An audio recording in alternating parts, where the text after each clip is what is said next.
नमस्कार दोस्तों, आशा करता हूं आप लोग अच्छे होंगे। प्रदीप भंडारी जी सवाल पूछ रहे हैं नेशनल मीडिया से और ये सवाल ये पूछते हैं कि सुशांत सिंह राजपूत, जो जस्टिस फॉर एसएसआर का एक मूवमेंट था जिसके अंदर नेशनल मीडिया निकल के सामने आई थी और बात कर रही थी कि भाई सुशांत को न्याय मिलेगा और इवन हम सुशांत को न्याय दिलवा के रहेंगे। ये जो पूरी साजिश है, जो पूरा मर्डर का एंगल है, इसमें हम पीछे नहीं हटेंगे, झुकेंगे नहीं, रोकेंगे नहीं, चाहे से कितनी कोशिश कर ली जाए, हम भाई आवाज उठाते रहेंगे जब तक सुशांत को न्याय नहीं मिल जाता। लेकिन क्या होता है यहाँ पे, आप क्लियरली इस चीज को देख सकते हो, समझ सकते हो कि आज नेशनल मीडिया इस पे बात नहीं कर रही है। तो इसके ऊपर प्रदीप भंडारी जी ने एक ट्वीट किया और वो ट्वीट थोड़ा सा कंट्रोवर्सी ले गया, मतलब लोगों को पसंद नहीं आया। तो उन्होंने क्या कहा, उन्होंने कहा कि भाई आज हमारी नेशनल मीडिया क्यों सुशांत के ऊपर बात नहीं कर रही।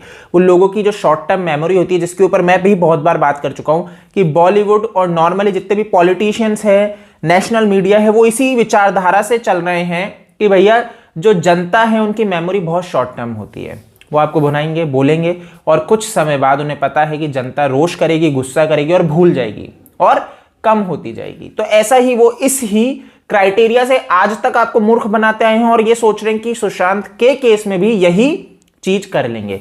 तो भैया इसी का जिक्र करते हैं प्रदीप भंडारी जी और वो कहते हैं कि जनता की जो शॉर्ट टर्म मेमोरी है, इसके कारण वो अब भैया इस विषय पे बात नहीं कर रहे हैं। लेकिन सैल्यूट है उसी जनता को जो आज भाई सीबीआई के ऊपर प्रेशर बनाने की कोशिश कर रही है, शांत नहीं बैठी है, सीबीआई से सवाल कर रही है। ये एक अच्छी चीज है। लेकिन नेशनल मीडिया बुरी तरह से चुप हो चुकी है। अब समझने वाला विषय है कि लोगों को ये क्यों नहीं पसंद आया, क्यों लोग अब कह रहे हैं कि भाई आपको अनफॉलो कर दिया और अब हम आपको सुनना पसंद नहीं कर रहे। तो विषय ये हुआ, आप बहुत अच्छे से जानते हो भाई, नेशनल मीडिया की जब बात आती है, जिसमें सुशांत के लिए जिसने सबसे ज्यादा आवाज उठाई वो है Republic media.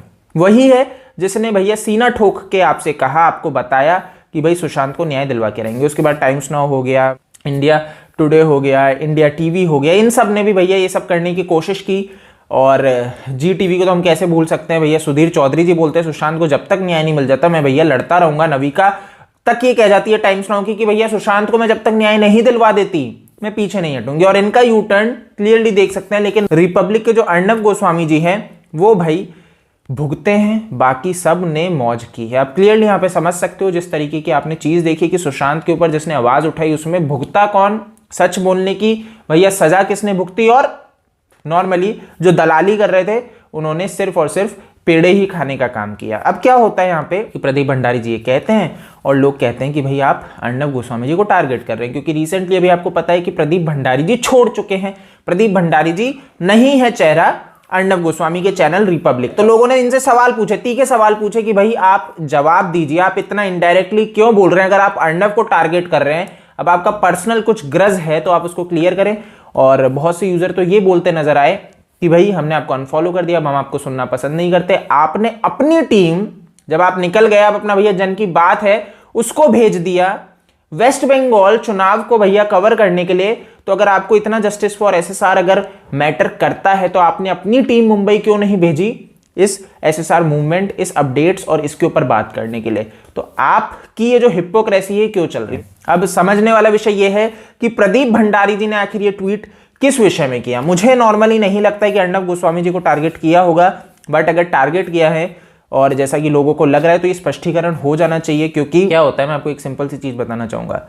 Justice for SSR movement में आप सभी ने देखा अर्णव गोस्वामी जी ने जो किया, जिस तरह से उन्होंने आवाज उठाई और जिस निडरता से आवाज उठाई। अर्णव गोस्वामी जी वो व्यक्ति नहीं है, मैंने आपको हर बार कहा कि वो व्यक्ति नहीं है जो इस केस में इस हिसाब से चल रहे थे कि भैया थोड़ा सा प्रेशर आया और मैं पीछे हट जाऊं। अगर ये होता तो वो जेल नहीं जाने की नौबत पे आते, वो भैया तब भी नहीं लड़ते रहते, वो तब भी उद्धव ठाकरे सरकार के विरोध में नहीं खड़े हो जाते कि भैया उनके लिए प्रिविलेज मोशन निकाल दिया जाता है। ये कब के बैकफुट पे आ जाते अगर यहां पे सिर्फ और सिर्फ ये टीआरपी के पीछे होते। तो सिर्फ और सिर्फ अगर टीआरपी ही मेन मकसद होता और सुशांत के जस्टिस के लिए अगर इनकी जो एक होती है ना, बहुत अच्छे से बताता हूं, जो देशभक्त व्यक्ति होते हैं, जो देश के लिए कुछ करना चाहते हैं, वो फिर ये सब नहीं सोचते। टीआरपी पैसा उनके लिए मैटर नहीं करता।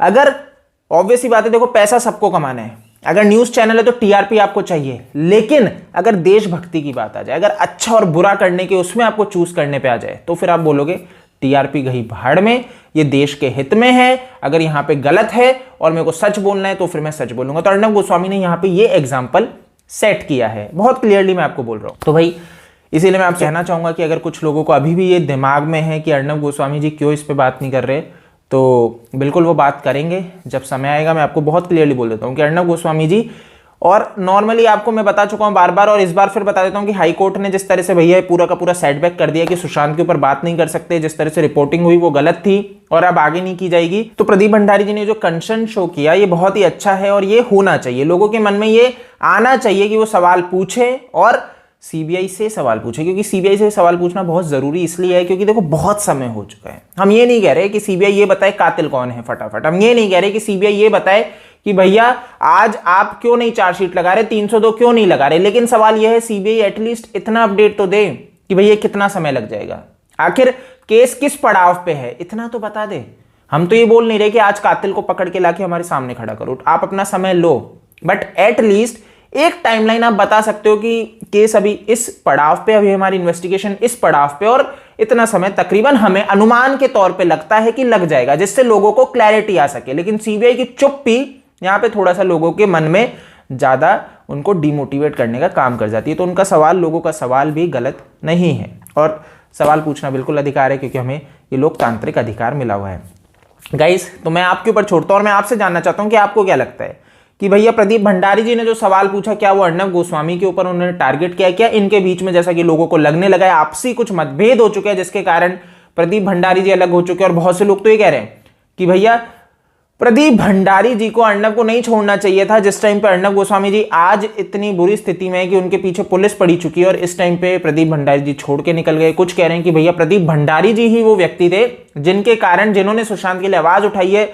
आप बहुत अच्छे से देख सकते हो कि हर जगह पे वही उपस्थित थे, कैमरे पे आप उन्हीं को देखते थे, रिया की गाड़ी का पीछा करते हुए यही दिखते थे आपको, हर जगह पे आपने इनको देखा है। तो भैया बहुतों ने कहा कि रिपब्लिक को आज जिस मुकाम पे पहुंचा है उसके पीछे प्रदीप भंडारी जी का ही योगदान है। तो अब ये विषय थोड़ा प्रदीप वर्सेस अर्नब जैसा रंग लेता जा रहा है। तो अब यहाँ पे समझने का विषय ये है कि आपको अपने दिमाग का उपयोग करना है, आपस में नहीं लड़ना है और जस्टिस फॉर एसएसआर के लिए लड़ना अहम है। बाकी आपका क्या मत है वो मैं जानना चाहूंगा, नीचे कमेंट्स में बताओ। मैं बिल्कुल पढ़ता हूं आपके कमेंट्स और बिल्कुल मैं कोशिश करूंगा कि ज़्यादा से ज़्यादा लोगों के जवाब दे सकूं। इस वीडियो में दोस्तों इतना ही है। आप मेरे को फेसबुक, ट्विटर, इंस्टा पे फॉलो कर सकते हैं, डीएम कर सकते हैं।